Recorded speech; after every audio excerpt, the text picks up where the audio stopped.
Así ocurrió la reforma de Hilaire Belloc en Convicción Radio.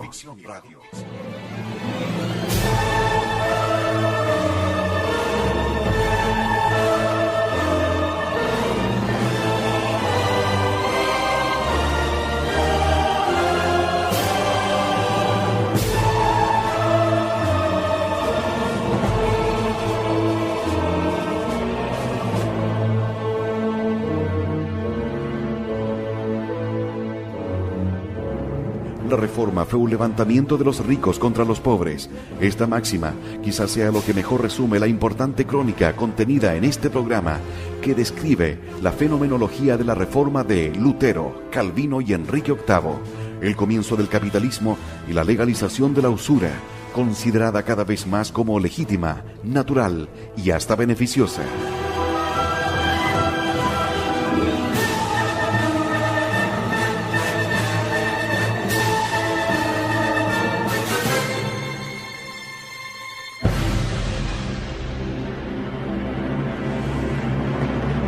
Así ocurrió la reforma de Hilaire Belloc en Convicción Radio. Capítulo 3. La inundación. Primera parte.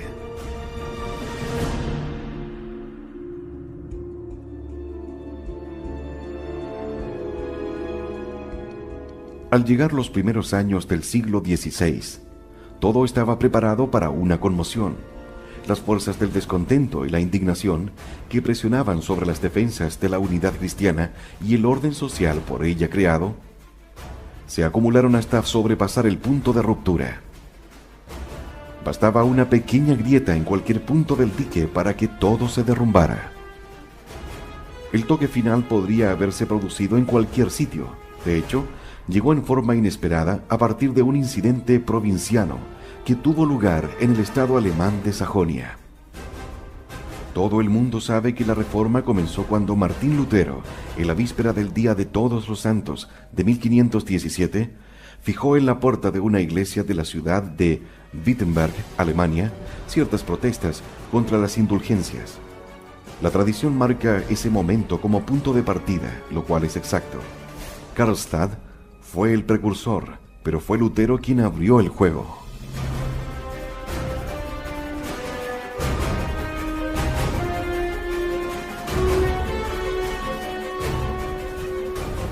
Martín Lutero nació en 1483, el mismo año que el gran Rabelais, de padre de posición modesta. Era hijo de un minero o carpintero. Aprendió su latín e ingresó en un monasterio agustino, influido por una conmoción emocional, cuyas causas han sido explicadas de muy diversas maneras. A la edad de 23 años, fue ordenado sacerdote 2 años más tarde. Por alguna razón que la investigación histórica no ha logrado dilucidar, existe una cantidad de mitos contradictorios al respecto. Visitó Roma en 1510 o 1511, es decir, durante el pontificado de Julio II. Probablemente fue enviado allí por algún asunto relacionado con su monasterio o con su orden. No existe prueba contemporánea alguna de que el carácter mundano de la corte romana o de la sociedad clerical de Roma, o los abusos existentes, que eran numerosos, despertaran en él una particular indignación o tuvieron un efecto especial sobre su espíritu. Mucho después se explayó sobre el vergonzoso estado de la ciudad y de sus dirigentes, pero eso fue parte de la posición que había adoptado. En la controversia que siguió, atribuyó su propia fogosidad y la del populacho que lo inspiraba a una experiencia anterior, pero ésta había sido bastante vulgar. Nada había en Roma que pudiera resultarle novedoso. Toda Europa conocía esa Roma. Sus perversiones y deficiencias habían sido toleradas durante mucho tiempo. Por lo tanto, regresó de Roma sin ninguna misión particular contra ella. Volvió a ocupar su lugar en la tierra. Era un predicador notable, un hombre de excepcional energía, que en esos días juveniles tendía a ser introvertida y morbosa, cuando no hacía explosión. Aunque estaba lejos de ser un humanista, tenía conocimientos suficientes, en especial en teología. Se le confió la dirección activa de su monasterio y una tarea importante en la Universidad de Wittenberg.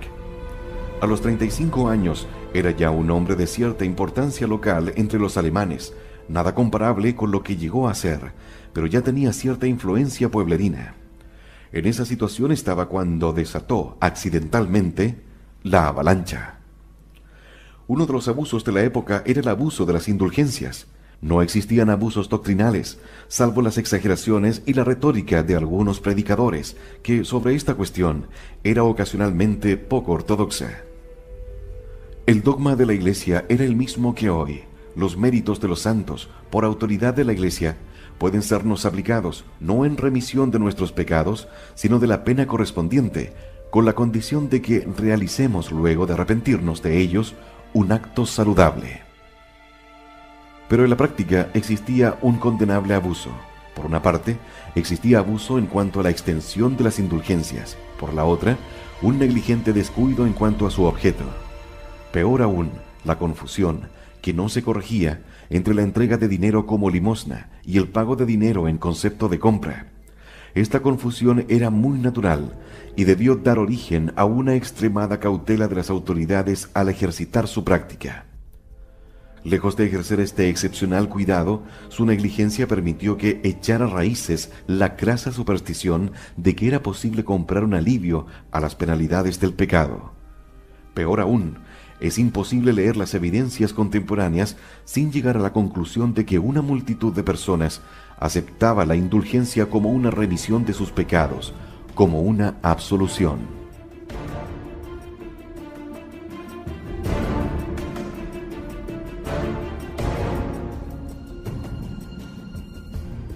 Julio II había comenzado la construcción del nuevo templo de San Pedro, una materialización en piedra del papado reciente, culminación de la Roma monárquica. Entre otros medios para recaudar las grandes sumas que se requerían para tanto esplendor, estuvo la promulgación de indulgencias, cuya condición consistía en contribuir al costo del edificio. En 1517, León X, reinante entonces, continuó con el sistema y se produjo una última y escandalosa instancia de la cual son responsables, en distinto grado, el joven arzobispo de Maguncia, Alberto de Brandeburgo, y el propio León X. El arzobispo había incurrido en cuantiosas deudas por una transacción con rasgos de simonía. La sede papal, debido a su necesidad de dinero para la construcción de San Pedro, y Alberto, debido a la suya para pagar sus deudas, se pusieron de acuerdo para realizar lo que hoy llamaríamos una recaudación intensiva, una promoción, por medio del otorgamiento de indulgencias en su jurisdicción. El producto sería repartido con la sede papal. Como ya he manifestado, existía abuso en la extensión de las indulgencias, en su aplicación negligente y en la confusión por la cual las limosnas que se entregaban para obtener las indulgencias eran consideradas como una compra. Existía también abuso en la ceremonia que las rodeaba. Se utilizaba tanta pompa, tanta presión oficial que para el hombre común todo ello tenía el aspecto de una compulsión para extraerle dinero. Sentía también cierta repulsión por la exageración que concedía al documento, por el cual el Papa otorgaba las indulgencias, la importancia de una cruzada menor. En toda la cristiandad existía una acentuada oposición contra estas indulgencias. En España, el cardenal arzobispo de Toledo, primado de la Iglesia española, uno de los hombres de la Iglesia más importantes de su tiempo, un hombre cuya influencia se ejercía en toda Europa, prohibió que la indulgencia fuera promulgada dentro de su jurisdicción, y no fue el único. En Alemania, el antagonismo contra la indulgencia estaba acentuado por dos fuerzas que es de suma importancia recordar en el desarrollo de esta disputa. En primer lugar, la antigua y tradicional fricción existente entre el rey germano, en su carácter de emperador de Roma, y el papado. En segundo término, había una nueva causa de diserción que ya duraba una generación por el hecho de que, a los ojos alemanes, el papa se había transformado en un príncipe italiano. Ya no se le consideraba, como en los viejos días medievales, como soberano sobre el Rin o el Danubio. Ya no se sentía en modo suficiente su comunión con toda la cristiandad y con la cristiandad germana junto con el resto. En consecuencia, todo estaba preparado para violentos disturbios. Cuando Martín Lutero, quien sin duda actuaba sinceramente y de buena fe, e interpretaba el numeroso grupo de quienes, en diverso grado, combatían un convenio inicuo, atacó el abuso, redactó sus 99 tesis y las fijó a la puerta de la iglesia del castillo de Wittenberg, no se trataba de un nuevo desafío o de un acto de guerra. Fue solo uno entre tantos hechos similares, normales o en la vida de la universidad. Muchos hombres presentaban tesis para su discusión, lo cual no comprometía su creencia personal en la idea defendida. Era solamente un ejercicio intelectual, aunque en este caso, como es natural, Lutero estaba personalmente convencido de la posición que adoptaba. Que utilizara para su propósito la puerta de una iglesia tampoco tenía un significado especial. Cuando un hombre proponía un debate en esta forma, la puerta de esta iglesia era precisamente la que se usaba siempre. Al respecto es preciso hacer notar una cosa importante. Eminentes teólogos han afirmado que prácticamente cada una de las 99 tesis de Lutero podría ser defendida, o al menos argumentada, sin peligro para la ortodoxia. Pero lo importante es que el acto de Lutero se produjo en un momento de peligrosa inestabilidad y que un entusiasmo turbulento se apoderó, no solo de los pobladores del lugar, sino de grandes grupos de alemanes. Era un entusiasmo confuso, pero no cabía error en cuanto a su inspiración general. Se trataba de una reacción violenta contra la autoridad de Roma, mezclada con toda clase de estallidos contra toda especie de autoridad.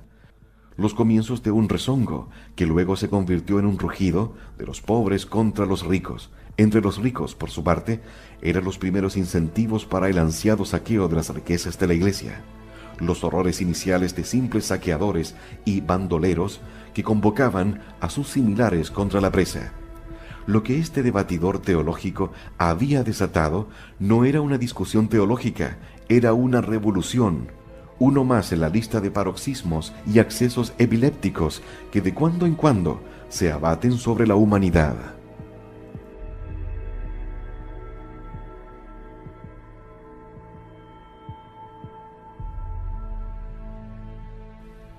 La inundación se elevaba, hervía y bullía, crecía en forma prodigiosa. De improviso, Lutero se encontró puesto en evidencia, en la cresta de una ola cuya magnitud debe haberle asombrado sobremanera.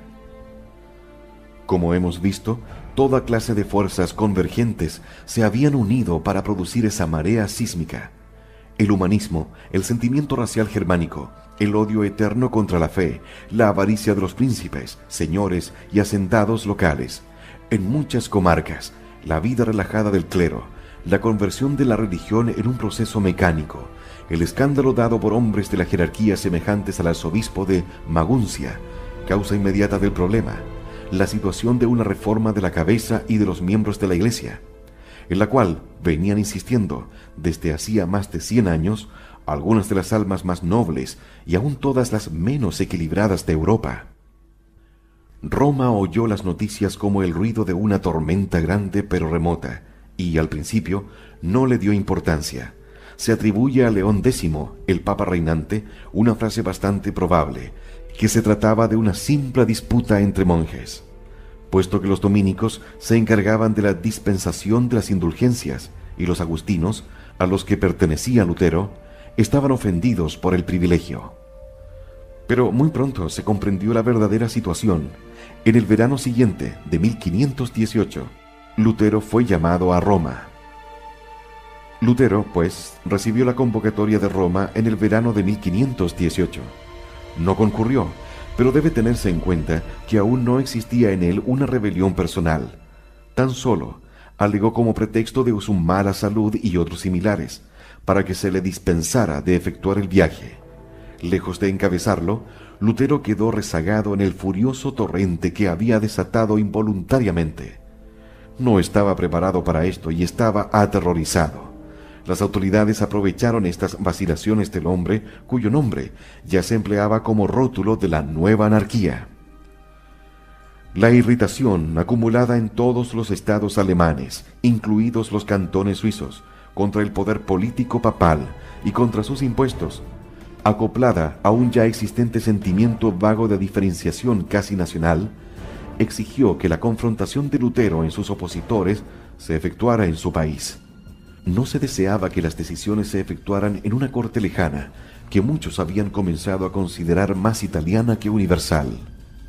La corte romana aceptó la situación y se mostró dispuesta a un proceso local. De modo que Lutero no fue a Roma. Fue excusado de hacerlo. Se le permitió que debatiera sus argumentos con uno de los hombres más grandes y sabios de la época, Cayetano, en la dieta imperial que se convocó en Augsburgo.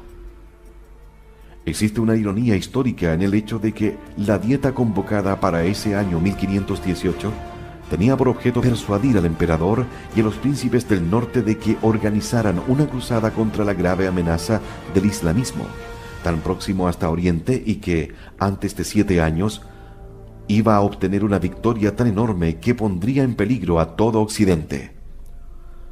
Esa era realmente la gran cuestión del momento, aunque aquellos hombres no lo advirtieron.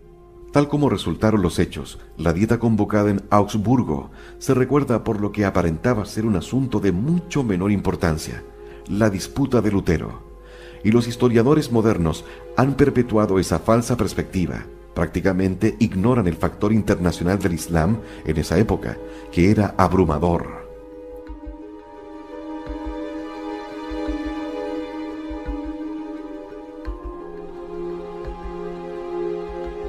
La presión maometana y su éxito fue lo que al fin desbarató el declinante poder del emperador sobre las cenizas de las ciudades y señoríos germánicos.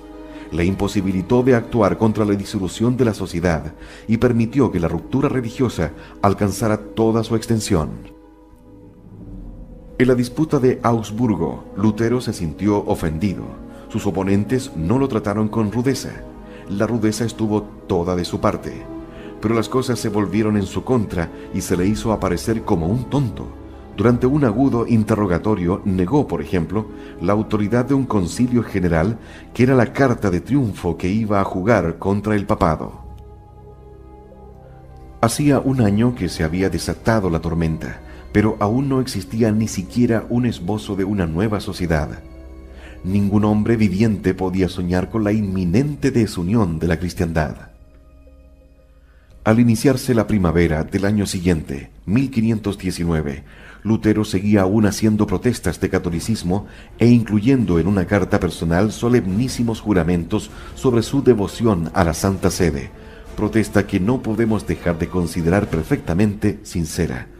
Pero a sus pies sentía la marea creciente que lo arrastraba.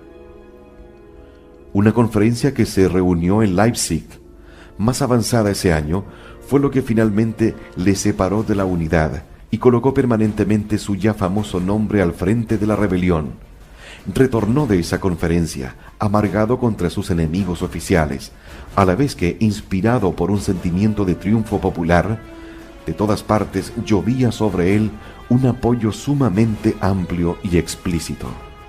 Este apoyo no era solamente popular, era también, ya en mayor medida, el apoyo de grandes grupos de las clases dirigentes, el apoyo de los humanistas, dispuestos a aliarse para el combate con cualquiera que se opusiera al freno de la tradición, y a lo que consideraban como el cadáver de la Edad Media, que envenenaba la vida nueva del Renacimiento.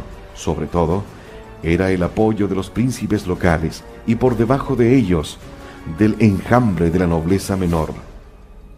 El propio soberano de Lutero, el elector de Sajonia y una multitud de pequeños terratenientes y segundones divisaron ante sí la independencia y la adquisición de la riqueza eclesiástica, olfatearon una oportunidad para ellos y sus fortunas en esta protesta, ciega todavía, en este casi universal levantamiento contra el orden establecido que representaban los títulos y derechos del emperador a su autoridad y la organización y posesiones de la Iglesia. Debe destacarse especialmente que en el breve tiempo, menos de 24 meses, transcurridos desde la iniciación de la disputa, la defensa de la tradición y la ortodoxia había quedado sumergida por la turbulencia y el clamor del momento. No se debió permitir que la sumergiesen. Antes de concluir 1519, Lutero había experimentado una revolución en su espíritu. así como con respecto a su situación. Se había transformado en opositor violento de todo el sistema de la Iglesia. Para la ocasión, se había aliado con todas las formas de descontento. Era el héroe de una insurrección general y se gozaba de serlo. Al año siguiente, 1520, llegó la bula de excomunión, Exur Domin, que le otorgaba 60 días para someterse. Por supuesto, no se efectuó el sometimiento, y a partir de este momento se hace evidente para cualquier observador el avance de la reforma, desde su fecha original relativamente insignificante, del 31 de octubre de 1517. De aquí en adelante, el ataque cobra importancia y la defensa comienza, con mucho retraso, a movilizarse. De aquí en adelante aparece la confusión, un elemento nuevo e inevitable, el elemento del progresivo rechazo, la pérdida de la fe.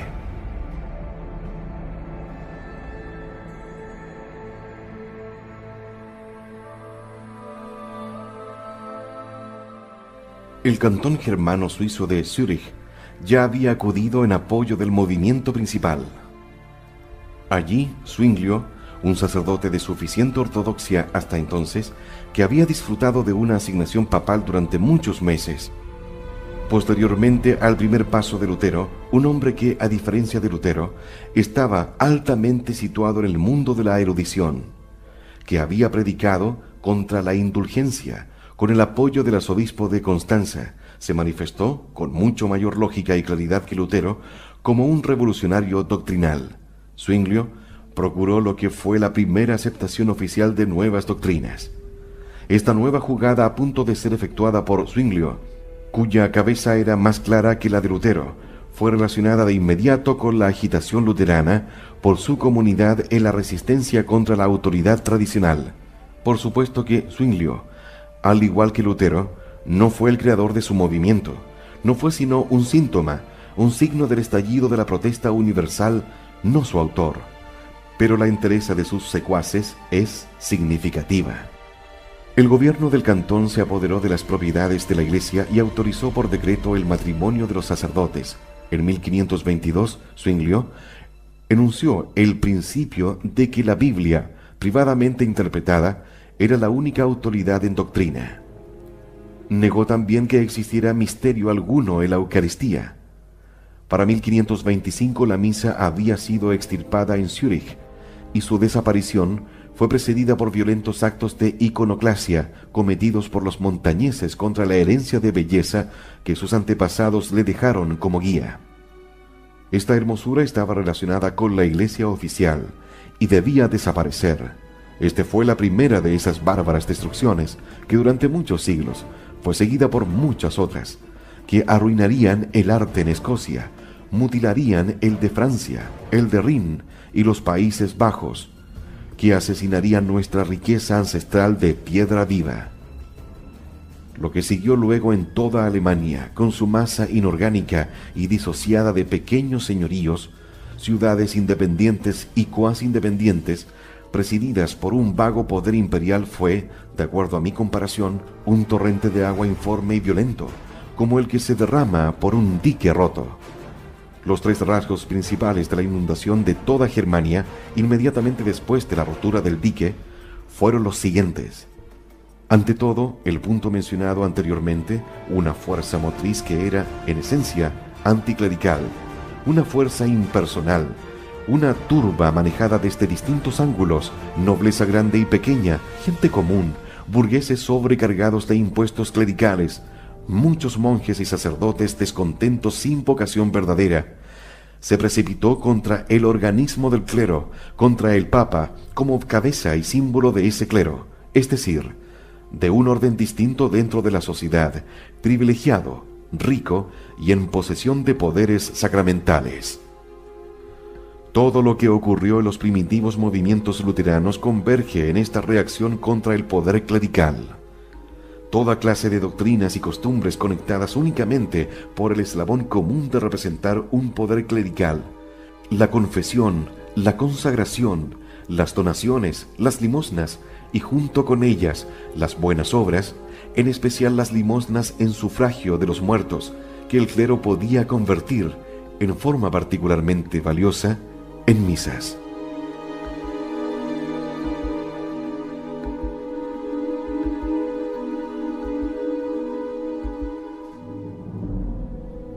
Todos los rituales o doctrinas que los reformadores no anularon.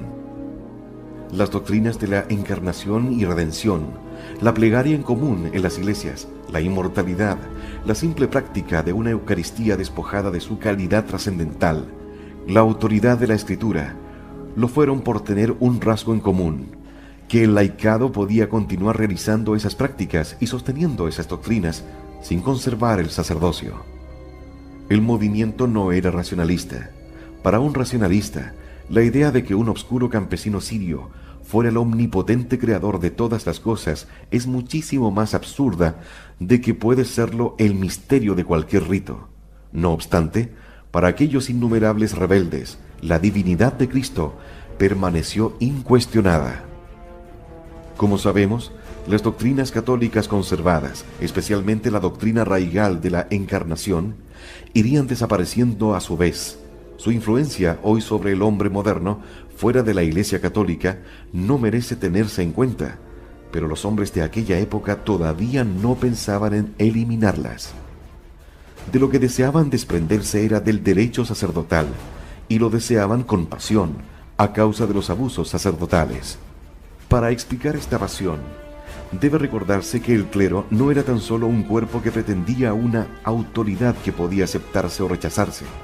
Era un cuerpo dotado, como algo sagrado, de una autoridad respaldada e impuesta por la ley, que operaba por medio de tribunales que constituían una excepción de alto privilegio dentro del sistema social. No estaba siquiera sujetos a los mismos castigos que los hombres comunes. El segundo punto que debe captarse es consecuencia del primero. Esta enorme y caótica inundación no fue, en su origen, como anteriores herejías, un ataque doctrinal contra el catolicismo. Eso llegó más tarde, un sistema religioso opuesto, erigido contra el sistema religioso católico, aparecería más tarde con Calvino como autor. Pero en el primer movimiento luterano, la nueva contraiglesia del protestantismo estaba aún por producirse. No lo hizo hasta que sobre el escenario del caos religioso general en Europa comenzó a brillar la luz gélida y clara que encendió Calvino.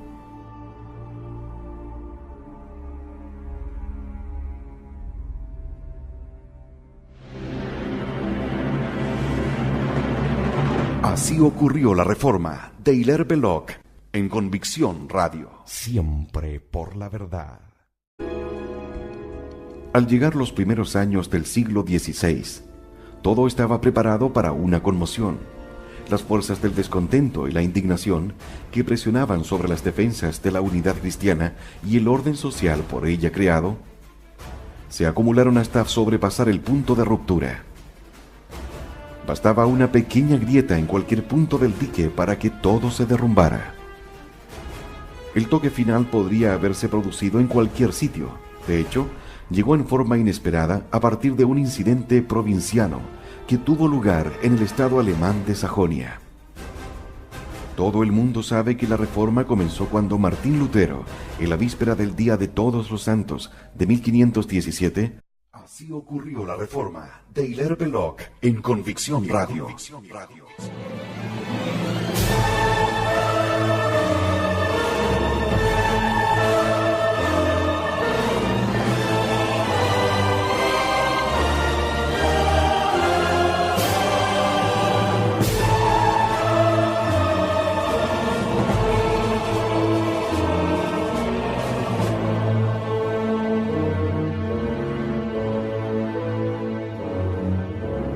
La Reforma fue un levantamiento de los ricos contra los pobres. Esta máxima quizás sea lo que mejor resume la importante crónica contenida en este programa, que describe la fenomenología de la Reforma de Lutero, Calvino y Enrique de muy diversas maneras. A la edad de 23 años, fue ordenado sacerdote 2 años más tarde. Por alguna razón que la investigación histórica no ha logrado dilucidar, existe una cantidad de mitos contradictorios al respecto. Visitó Roma en 1510 o 1511, es decir, durante el pontificado de Julio II. Probablemente fue enviado allí por algún asunto relacionado con su monasterio o con su orden. No existe prueba contemporánea alguna de que el carácter mundano de la corte romana o de la sociedad clerical de Roma o los abusos existentes, que eran numerosos, despertaran en él una particular indignación o tuvieron un efecto especial sobre Octavo. El comienzo del capitalismo y la legalización de la usura, considerada cada vez más como legítima, natural y hasta beneficiosa.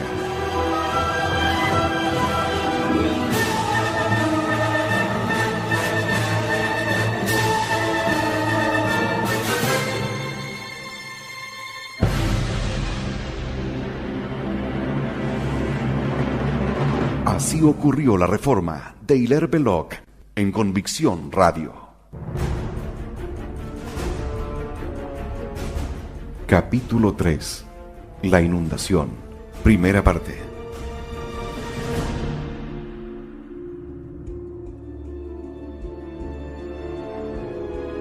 Fijó en la puerta de una iglesia de la ciudad de Wittenberg, Alemania, ciertas protestas contra las indulgencias.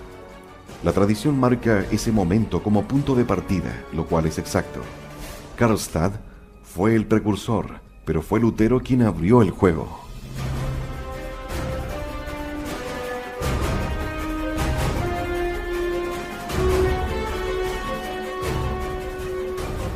Martín Lutero nació en 1483, el mismo año que el gran Rabelais, de padre de posición modesta. Era hijo de un minero o carpintero. Aprendió su latín e ingresó en un monasterio agustino, influido por una conmoción emocional, cuyas causas han sido explicadas